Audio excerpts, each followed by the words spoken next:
guys আপোনালোকে ঠিকে শুনিছে আজি লৈ আহিছো আপোনালোকৰ বাবে মই এটা ওয়েডিং এলবাম অতি কম বাজেটতে লৈ আহিছো আপোনালোকৰ বাবে ওয়েডিং এলবাম বলক আপোনালোকক মই ওয়েডিং এলবামটো দেখাই দিও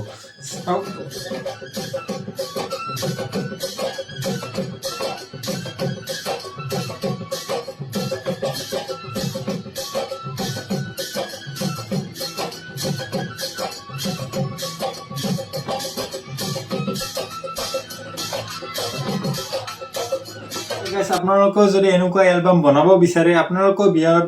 উঠা যদি ফটো আগৰ পুৰণি ফটো আছিল বা বিয়াত নতুনকৈ আহি আছে এনেকুৱা ধৰণৰ আমাৰ লগত যোগাযোগ কৰিব পাৰে আমি আপোনালোকক অতি কম বাজেটতে এনেকুৱা ধৰণৰ এলবাম বনাই দিম বহুত বেছি হাই কোৱালিটিৰ আৰু ভাল এলবাম হ'ব আপোনালোকে ইয়াত চাওক নম্বৰটো আছে এই নম্বৰত আপোনালোকে কন্টাক্ট কৰক কল কৰক বা হোৱাটছআপ কৰক এই নম্বৰত কন্টাক্ট কৰি হেলে আমাৰ লগত যোগাযোগ কৰক আমি আপোনালোকক বহুত কম